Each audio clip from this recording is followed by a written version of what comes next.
siang Bu Heni. Selamat siang Bu Santi. Apa kabar Bu Heni? Alhamdulillah baik Bu Santi. Oke Bu Heni. Gimana nih Bu Santi? Sebelumnya saya mengucapkan terima kasih karena Bu Heni sudah memenuhi undangan kami untuk menjadi pengamat selama proses coaching. Oh iya, katanya hari ini ada praktik coaching dengan Pak Alek ya. Pak Aleknya sudah hadir apa belum ya Bu? Ya, tadi Pak Alek sudah saya hubungi Bu. Ini Pak Alek sebentar lagi juga masuk ini Pak Alek. Ya. Nanti minta tolong pada Bu Heni untuk menjadi pengamat dan memberikan masukan kalau ada kekurangan, ada hal yang perlu diperbaiki gitu ya Bu ya. Siap Bu, nanti saya akan coba catat, saya akan coba mengamati percakapan coaching antara Bu Santi dengan Pak Alek. Nah, nanti itu Bu, di percakapan coachingnya itu, kompetensi coaching apa sih yang ingin ditonjolkan? Oke, baik Bu, itu untuk kompetensi coachingnya, kalau kita mengacu pada Tirta itu kan ada 4 ya, yaitu kehadiran penuh atau present, kemudian mendengarkan aktif, kemudian mengajukan pertanyaan berbobot, dan mendengarkan menggunakan rasa. Nah, kesemuanya bagus ya Bu ya, berkompetensi itu, tetapi yang paling saya tonjolkan untuk sesi kali ini adalah mengajukan pertanyaan yang berbobot. Oke, sebentar Bu, saya ambil catatan dulu. Jadi yang ingin ditonjolkan adalah kompetensi mengajukan pertanyaan berbobot ya Bu ya? Ya, betul Bu. Oke, saya catat dulu untuk nanti sebagai bahan pengamatan saya dan juga bahan refleksi bagi kita ya Bu ya. Nah, ada tidak Bu indikator yang menunjukkan ketercapaian dari tujuan pengembangan kompetensi mengajukan pertanyaan berbobot tadi? Oh iya Bu, ada Bu. Jadi nanti indikator ketercapaian kompetensi itu nanti saya akan memberikan gagasan atau usulan terhadap suatu masalah yang akan diajukan oleh Pak Alek mengenai permasalahannya, kemudian akan mempunyai pendapat sendiri, kemudian dapat mengungkapkannya dan tidak mudah terpengaruh oleh orang lain. Karena dalam hal ini kita memiliki alternatif solusi yang orisinil dan sedapatnya bisa membantu memberikan solusi atau alternatif solusi untuk Pak Alek. Begitu Bu ini. Oke, ya Bu, ini sudah saya catat ini Bu. Nah, ini Pak Aleknya sudah masuk belum ya Bu? Ya. Oh sudah Pak Alek. Selamat siang Pak Alek. Selamat siang Ibu Santi. Iya. Gimana kabarnya? Baik? Alhamdulillah sehat. Baik Bu. Oke Bu Santi, Pak Alek, selamat siang. Siang Bu Heni. Ini saya izin off kamera dan off speakernya dulu ya, supaya nanti Pak Alek sama Bu Santi bisa bercakap-cakapnya lebih leluasa, tidak terganggu dengan adanya saya. Saya tetap di sini tapi saya akan mengamati percakapan ini. Ya Bu ya, Pak. Oke Bu Heni.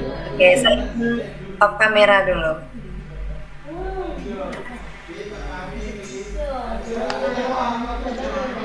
Oke Pak Alek. Iya Bu. Kemarin saya dengar Pak Alek mencari saya ya. Iya Bu, ada sebuah permasalahan yang ingin saya ceritakan. Semoga dengan apa yang saya ceritakan nanti dapat menemukan solusi dari apa yang saya rasakan. Oke, baik Pak Alek. Terima kasih sebelumnya karena Pak Alek sudah percaya kepada saya, dan semoga nanti dalam proses coaching ini bisa mencapai tujuan yang kita harapkan, yaitu memperoleh solusi dari masalah yang dialami oleh Pak Alek. Baik Bu. Oke Pak Alek, silahkan Pak Alek untuk menceritakan masalahnya. Baik, jadi kan begini Bu, saya diterima Alhamdulillah P3K di tahun ini. Nah, jurusannya itu S1 saya fisika. Nah, sedangkan diterima P3K-nya itu Mapel Prakarya dan Kewirausahaan. Dari sini sudah terlihat ketimpangannya ketika dulu saya 4 tahun kuliah fisika dan tiba-tiba saya diminta oleh sekolah menyusun perangkat, media, mengajar, bahkan itu mapel baru dan baru mengenal beberapa tahun yang lalu di Prakarya dan Kewirausahaan di aspek rekayasa. Sudah beberapa kali saya berusaha browsing, kemudian mencari-cari media itu lebih banyak ke kerajinan, kemudian pengolahan gitu. Tapi di bidang saya itu saya nyari sampai kemana-mana gitu, bahkan di situs-situs yang aslinya dari kementerian itu minim sekali gitu. Nah ini ada kebimbangan dari saya, mungkin Bu Santi ada pemikiran bisa membantu saya, Bu. Oke, baik Pak Alex. Berarti permasalahannya tidak sesuai dengan apa yang kompetensi yang dipunyai oleh Pak Alex ya. Pak Alex ini kan faknya adalah fisika. Kemudian karena untuk memenuhi jam, kemudian Pak Alex diminta oleh sekolah untuk juga mengampu PKWU. Begitu ya Pak Alex?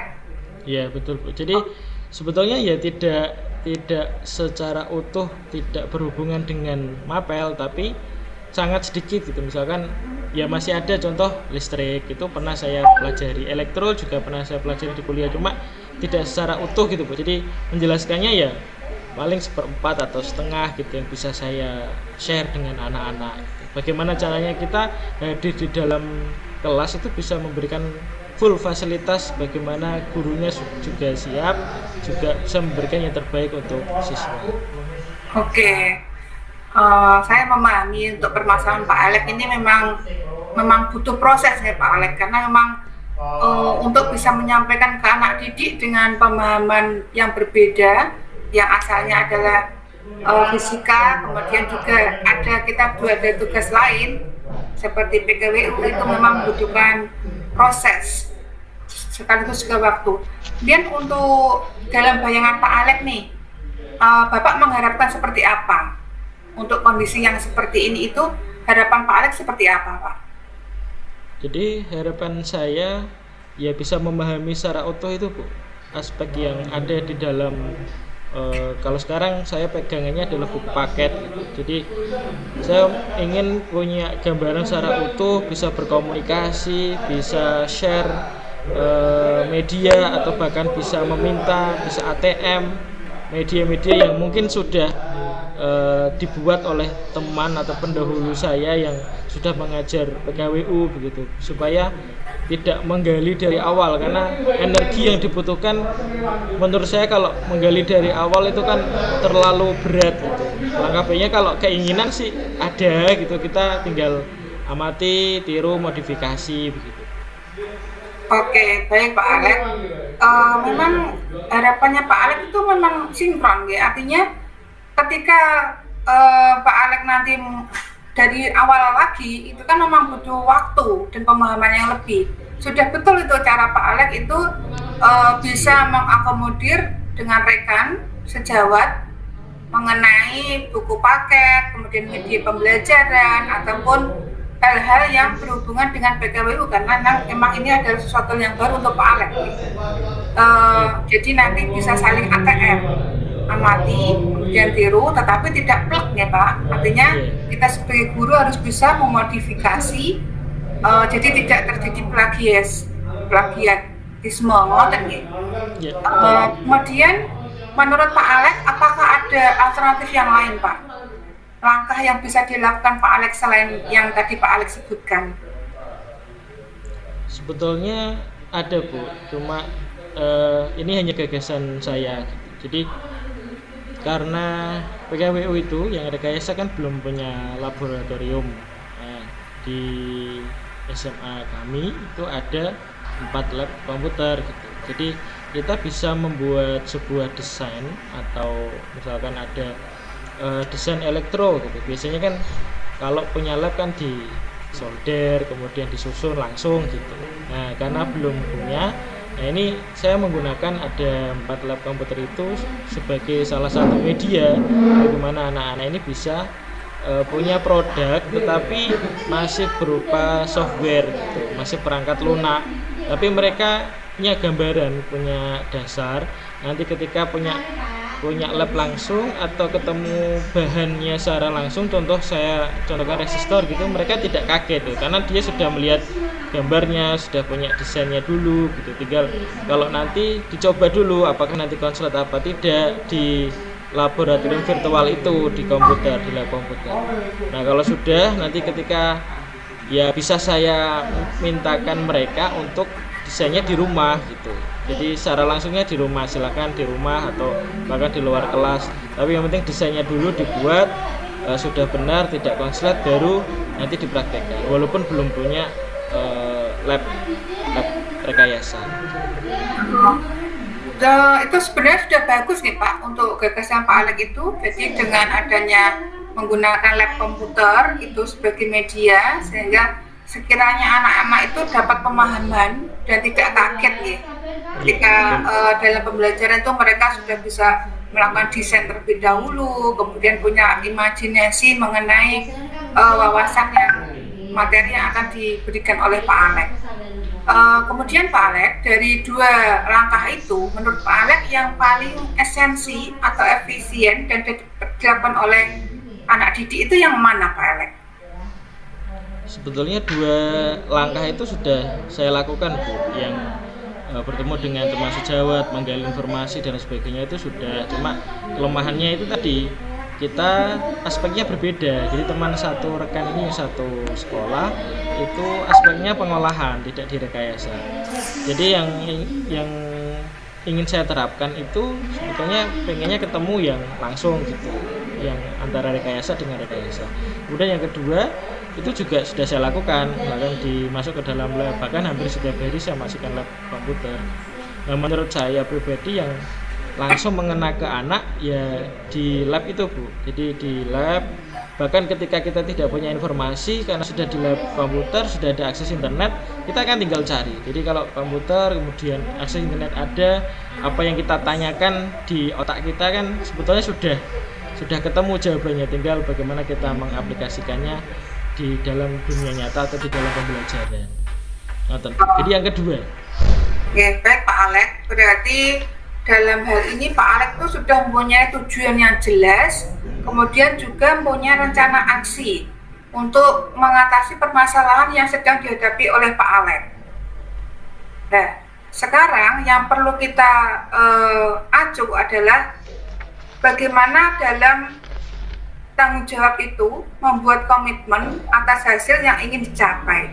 Itu kan perlu langkah-langkah nih Pak Alex. Nah, ini langkah-langkah yang akan dilakukan oleh Pak Alex itu adalah apa saja Pak Alex? Yang pertama konsisten. Jadi kan kita tetap pembelajaran secara multimedia itu kita tawarkan ke anak-anak, bahkan ya bisa saja mereka memilih di kelas kalau memang di dalam lab kurang menyenangkan, silahkan memanfaatkan segala apa yang kita punya. Yang kedua ya seperti tadi, kita tidak punya lab rekayasa, kita punya lab komputer, ya kita syukuri apa yang ada gitu ya, kita lakukan, kita jalankan di lab tersebut. Nah kemudian harapan saya yang terakhir itu ya kita punya produk asli, atau tidak hanya sekedar imajinasi dari anak-anak, tapi dari desain yang dibuat di lab komputer bisa diaplikasikan atau kita bisa terapkan. Syukur-syukur bisa bermanfaat, karena menurut saya tujuan utama dari praktek dan kewirausahaan itu kan sebagai salah satu opsi bagi ketika anak-anak itu misalkan tidak opsinya kan kalau SMA biasanya kuliah ya kuliah, kemudian kalau tidak kuliah ya bekerja. Nah ini ada opsi misalkan kalau mau berwirausaha, mereka juga sudah siap ketika kita bekali dari kelas 10 sampai kelas 12. Harapannya seperti itu Bu. Oke. Menurut saya ini sudah bagus ya Pak Alex. Pak Alex sudah sesuai dengan alurnya. Bagaimana setelah tadi menggunakan rencana aksi mengenai langkah-langkah yang akan dilakukan oleh Pak Alex, yaitu selain berkolaborasi dengan teman sejawat, rekan sejawat baik di sekolah maupun di rekan-rekan NGMP, dan Pak Alex juga melakukan komitmen yaitu hasil yang ingin dicapai untuk rencana aksi anak-anak tersebut. Kemudian yang ingin saya tanyakan Pak Alex, siapa saja nanti yang dapat membantu Pak Alex dalam menjaga komitmen dan mewujudkan tanggung jawab tersebut, Pak Alex? Ini yang jelas karena berkaitan dengan itu Bu, sarana prasarana ya, pertama ya kepala sekolah, kemudian yang kedua ya Wakasek bidang sarana prasarana Sarpras. Nah, kemudian ya karena alat dan bahan lain sebagainya juga saya sering meminta ke beliau gitu. Kemudian yang terakhir ya teman sejawat, walaupun berbeda aspek nanti kita bisa saling koordinasi. Ketika saya contohkan dalam satu produk misalkan di kelas 10 itu kan ada rekayasa bidang grafika, jadi mereka mendesain kemudian mencetak misalkan stiker, ya kita jadikan stiker. Nah di pengolahan itu nanti hasilnya adalah makanan. Nah, kemudian kalau makanan kita bisa berkolaborasi, ya kan? Kita yang buat desainnya, kita yang membuat packagingnya, kita yang membuat stikernya, komposisi dan lain sebagainya, kita tempel di produknya agar lebih menarik dan lain sebagainya. Jadi ada 3 itu Bu yang akan saya minta bantuan untuk kedepannya jauh lebih baik pembelajaran PKWU di SMA kami. Oke Pak Alex, selanjutnya dari kesemuanya proses tahapan coaching yang sudah kita lakukan tadi, apakah sudah jelas? Kemudian apa tindak lanjut Pak Alex untuk kegiatan coaching ini? Baik Bu, jadi alhamdulillah sudah jelas, sudah ketemu tadi beberapa solusinya. Jadi tidak lanjut yang akan saya lakukan adalah tadi apa yang kita rencanakan, apa yang saya rencanakan sendiri berkaitan dengan media, teman sejawat, kemudian ada minta tolong dari beberapa stakeholder yang ada di sekolah akan kami jalankan. Oke, baik Pak Alex, ini tadi adalah kegiatan coaching kita pada hari ini. Terima kasih juga Pak Alex sudah mempercayakan kepada saya untuk kita saling diskusi dan mendapatkan solusi. Baik Bu, sama-sama Bu Santi. Saya juga berterima kasih sekali sudah diarahkan untuk mencari solusi dari apa yang saya alami. Baik Pak, sama-sama. Bu Heni? Halo Bu Heni? Iya Bu Santi, saya sudah di sini. Oke Bu Heni. Seru sekali ya ini diskusinya tadi, percakapan coachingnya luar biasa ini antara Bu Santi dengan Pak Alex. Saya rasanya ingin bergabung tadi itu sebenarnya Bu Santi. Tapi karena terima kasih. iya. Bu Eni, tadi kan Bu Eni sudah mengamati, melihat kegiatan coaching kami dengan Pak Alex dari awal sampai ini selesai. Yang ingin saya tanyakan Bu Eni, apakah kegiatan coaching tadi sudah melalui proses dengan kompetensi Tirta? Apakah sudah runtut, atau ada yang perlu kami perbaiki, Bu? Oke, berdasarkan hasil pengamatan saya tadi selama proses coaching, menurut saya sudah sesuai dan alur Tirta, Bu Santi. Itu terlihat dari tadi ditanyakan tujuan pembicaraannya.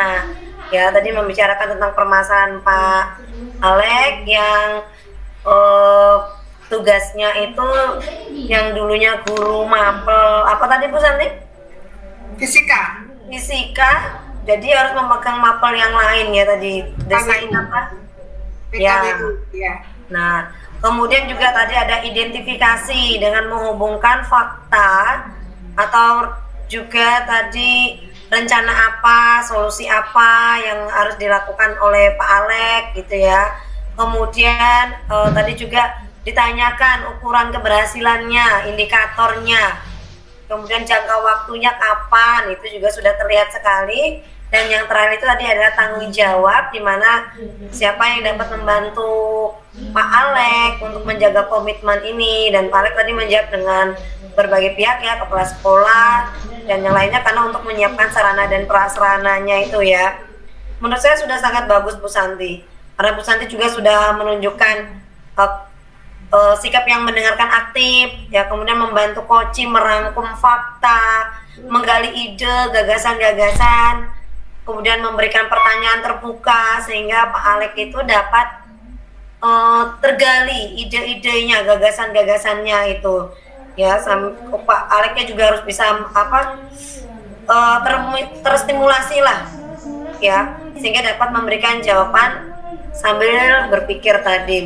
Bu Santi sudah bagus sih menurut saya. Untuk tambahan saat ini saya rasa sudah cukup bagus Bu Santi, jadi belum ada catatan khusus lah bagi saya itu Bu Santi. Kemudian kapan nih lagi nih untuk sesi selanjutnya? Rencananya tadi ada pertemuan selanjutnya ya Bu Santi ya? Iya. Untuk selanjutnya nih, untuk percakapan coaching selanjutnya, kompetensi apa yang ingin Bu Santi tingkatkan? Jadi kompetensi yang ingin saya tingkatkan Bu Eni adalah selain pertanyaan berbobot adalah bagaimana nanti bisa mengkombinasikan keempat dari kompetensi Tirta tadi, yaitu kehadiran penuh atau present, kemudian mendengarkan aktif, mengajukan pertanyaan berbobot, serta menggunakan rasa. Bagaimana kita bisa mengintegrasikan ke semua tahapan itu dalam proses coaching untuk perbaikan ke depannya. Begitu Bu Eni. Oke, luar biasa sekali Bu Santi. Ya Pak Alek.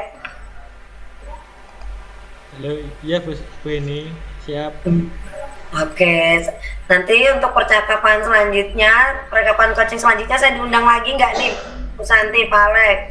Siap. Harus hadir Miss, nanti langsung aja sambil makan-makan. Pas buka puasa ya Pak Alek ya? Iya, buka puasa bersama. Sekalian bubur gitu ya. Oke. Iya ini tidak terasa besok itu kita udah puasa ya, 1 hari lagi ya. Betul. Oke, Bu Eni sama Pak Alek, tak terasa sudah sore ya. Kita akhiri dulu, nanti kita sambung untuk di lain kesempatan. Begitu? Oke, terima kasih Bu Santi, Pak Alek. Selamat berpuasa. Mohon maaf lahir batin ya Pak Alek, Bu Santi. Terima kasih semuanya, kita saling berpamitan ya. Assalamualaikum warahmatullahi wabarakatuh. Waalaikumsalam warahmatullahi wabarakatuh.